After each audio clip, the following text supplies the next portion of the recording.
बिस्मिल्लाहिर्रहमानिर्रहीम अस्सलामु अलैकुम वरहमतुल्लाहि वबरकातुहू। Welcome students to lecture number 18 of principles of commerce.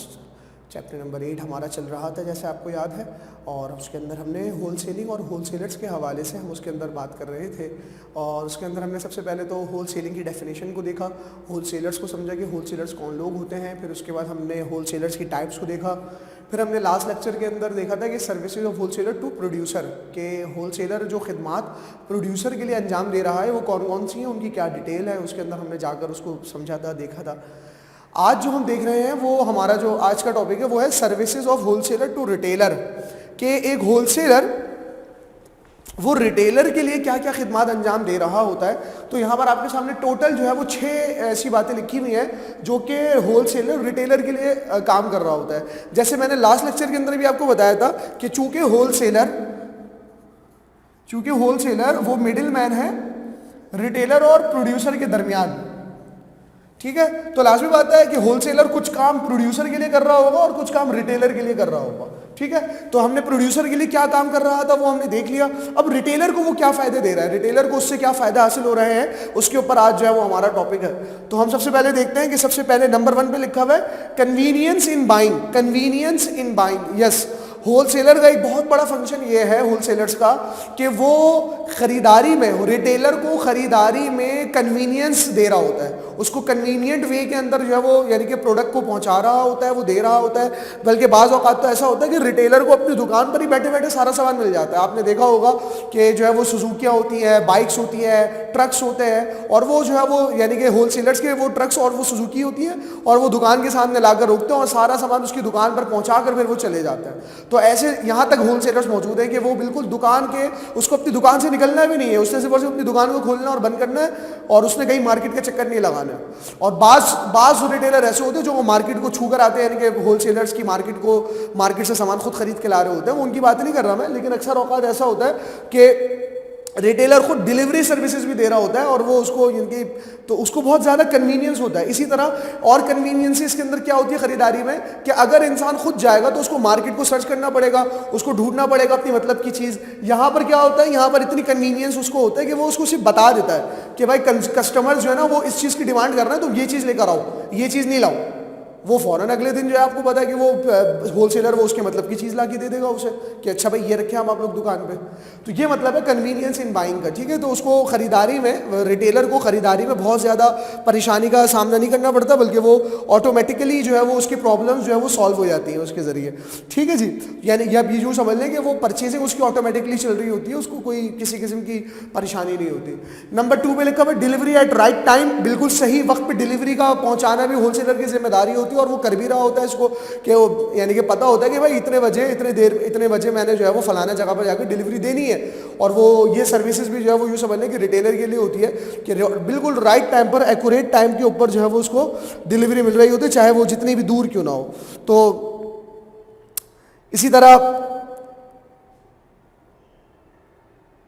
यहाँ पर यह बात भी है कि जैसे इन्होंने एक बात लिखी हुई है कि wholesalers are nearer to the retailer, therefore prompt delivery is no problem, कि वो राइट टाइम पे डिलीवरी क्यों मुमकिन होती है उसके लिए, इसकी वजह यह है कि वो उसके बिल्कुल करीब हो रहा है। यानी कि होलसेलर भी जो है ना वो शहर का ही बंदा होता है, वो क्या कर रहा होता है, वो इंडस्ट्रियल एरिया को और यूँ समझ लें कि रेजिडेंशियल एरिया को वो कनेक्ट करने वाला जो मिडिल मैन होता है ना वो होलसेलर होता है। तो वो रिटेलर्स के दरमियान भी होता है, वो प्रोड्यूसर के पास भी होता है, उसका काम यही होता है कि उसकी एक चलत फिरत लगी रहती है। तो रिटेलर को वो आराम से जो है वो राइट टाइम पर प्रॉम्प्ट डिलीवरी उसको देना जो है वो उसके लिए यानी कि मसला नहीं होता, बल्कि बाज़ औक़ात तो इमरजेंसी के ऊपर भी जो है वो अगर रिटेलर जो है वो होलसेलर से कोई चीज़ मांगे और मंगवाए तो होलसेलर उसके लिए भी राजी होता है, वो उसको भी वो पहुंचा देता है, ठीक है। नंबर 3 में लिखा हुआ है लोन या फिर क्रेडिट फैसिलिटी। ये बात हमने पिछले लेक्चर के अंदर हमने देख ली थी कि बर्डन ऑफ क्रेडिट की जो हेडिंग थी उसके अंदर यही बात थी कि रिटेलर जो है वो होलसेलर से क्रेडिट पे खरीदता है, उधार पे खरीदता है, कैश पे नहीं खरीदता। रिटेलर का मुआहदा ये होता है कि भाई मेरी चीज़ बिक जाएगी मैं तुम्हें दे दूंगा। अब देखिए ये भी कोई वक्त भी तय नहीं है, वक्त भी तय नहीं है, बल्कि यहाँ पर उमूमन ये होता है कि भाई चीज़ बिक जाएगी, आप ले लीजिएगा। और कुछ कुछ मुआहदे ऐसे भी हो रहे होते हैं जहाँ पर वक्त तय होता है कि 10 दिन का मैं आपको, यानी कि 10 दिन का मैं क्रेडिट लूँगा या 15 दिन का क्रेडिट लूँगा, यानी कि 10 दिन बाद पैसे दूंगा, 15 दिन बाद पैसे दूंगा। तो ये सारी चीज़ें जो है वो ये होलसेलर बर्दाश्त कर रहा होता है, होलसेलर उसको ये अपनी खिदमत दे रहा होता है कि ठीक है आप मुझे जो है वो क्रेडिट पर दें, मुझे कोई मसला नहीं है। ठीक है जी। नंबर 4 पे लिखा हुआ है मर्चेंडाइजिंग एड। ये बहुत इंपॉर्टेंट जो है वो सर्विस है होलसेलर के रिटेलर के लिए। मर्चेंडाइजिंग एड का मतलब क्या है कि देखें, आपने देखा होगा कि जब भी कोई रिटेलर की जो शॉप होती है, रिटेलर की जो शॉप होती है वो एक ख़ास अरेंजमेंट से रखी हुई होती है उसको, यानी कि जो रिटेलर होता है उसने कुछ चीज़ें बिल्कुल सामने रखी हुई होती है, कुछ चीज़ें पीछे रखी हुई होती हैं, कुछ चीज़ें राइट हैंड पे होती हैं, कुछ चीज़ें लेफ्ट हैंड पे होती हैं। ये क्यों होता है? ये इसलिए होता है ताकि कस्टमर जब आए तो कस्टमर को जो, यानी कि यूँ समझ लें कि कस्टमर की जो काम की चीज़ें हैं ना वो उसके सामने नज़र आ रही हो, वो यानी कि कस्टमर को अट्रैक्ट करने वाली चीज़ें वो सारी की सारी सामने उसकी नज़रों के सामने रखता है। और ये उसको मशवरे कौन देता है, इसके अंदर उसकी हेल्प आउट कौन करता है? वो ये करता है होलसेलर, वो होलसेलर कर रहा होता है। ये होलसेलर का काम होता है कि वो उसकी मर्चेंडाइजिंग एड दे। एड का मतलब होता है मदद, और मर्चेंडाइजिंग का मतलब क्या है कि मर्चेंडाइज को किस तरह मैंने अरेंज करना है, मुझे उसको किस तरह रखना है, और उसको किस तरह, यानी कि अपनी दुकान को, अपनी शॉप को किस तरह मैंने उसको, यानी कि यूँ समझ लें कि डेकोरेट करना है। आपने देखा होगा डेकोरेशन भी जो है वो बाज़ औक़ात करवाते हैं ना कि ये इश्तहारात आप लटकाएं अपनी दुकान के ऊपर, है ना, आपने देखा होगा। और इस तरह के पंफलेट चिपके हुए होने चाहिए, और इस तरह के स्टिकर्स जो है वो लगे हुए हो, ये बिस्किट सामने हो, ये वाली चिप्स सामने हो, और ये वाले जो है वो प्रोडक्ट पीछे की तरफ रखे हुए हो। ये सारी चीज़ें आपने देखा होगा। तो इसके अंदर हेल्प आउट करने वाला वो होलसेलर होता है। तो ये मतलब है मर्चेंडाइजिंग एड का। नंबर 5 पे लिखा हुआ है स्टोरेज सर्विसेज। जी हाँ, जिस तरह हमने ये भी हमने जो है वो प्रोड्यूसर के इसमें देखा था कि जिस तरह वो प्रोड्यूसर को स्टोरेज की फैसिलिटी दे रहा है, उसी तरह वो रिटेलर को भी स्टोरेज की फैसिलिटी दे रहा होता है। कि रिटेलर कह देता है कि भाई मुझे बस सिर्फ 5 डब्बों की ज़रूरत है, मेरे पास सिर्फ 5 डब्बे रखने की यानी कि जगह है, तो वो 5 डब्बे देगा। उसे ज़्यादा रिटेलर को नहीं चाहिए तो वो नहीं देगा, तो वो बाकी कहाँ स्टोर करेगा? वो अपने पास स्टोर कर रहा होता है। तो वो स्टोरेज की फैसिलिटी जिस तरह वो प्रोड्यूसर को दे रहा है, उसी तरह रिटेलर को भी दे रहा होता है कि रिटेलर जितना मांगता है, जितनी उसके पास जगह होती है, वो उतनी ही होलसेलर उसको देता है, उससे ज़्यादा वो भी ज़बरदस्ती नहीं करता कि नहीं आपको तो रखना पड़ेगा, ऐसी कोई बात नहीं होती यहाँ पर। और नंबर 6 में लास्ट में लिखा हुआ है better and greater variety. Yes, ये भी होलसेलर की बहुत बड़ी सर्विस है रिटेलर के लिए कि वो उसको ग्रेटर वैरायटी और बेहतरीन चीज़ें जो है वो उसके सामने, मुख्तलिफ वैरायटी की उसके सामने ला के रख देता है और कहता है कि भाई ये इसके अंदर बेहतरीन है, आप इसको इस्तेमाल करें। मिसाल के तौर पर हम बिस्किट को ले लेते हैं। आपको पता है बिस्किट जो है वो बहुत सारी कंपनी, इंग्लिश बिस्किट कंपनी है, कॉन्टिनेंटल बिस्किट्स हैं, बिस्कोनी है, और जो है वो पीक फ्रेंड्स है, बहुत सारी कंपनी जो है वो बिस्किट बना रही है। ठीक है, अब कौन सी बिस्किट किस कंपनी की ज़्यादा अच्छी है? मिसाल के तौर पर चॉकलेट बिस्किट हर कंपनी बना रही है। अब चॉकलेट बिस्किट है कौन सी कंपनी की सबसे बेहतरीन, सबसे अच्छी? तो ये होलसेलर का काम होता है कि वो होलसेलर उसे रिटेलर को, जो यूँ समझ लें कि पैसों के एतबार से भी यानी कि सस्ती भी हो और उसके साथ साथ उसका टेस्ट भी बहुत अच्छा हो, जिसको कंज्यूमर और बच्चे, खासतौर पर चूँकि बिस्किट का जो टारगेट होता है वो बच्चे होते हैं, तो बच्चे उसको पसंद भी करें।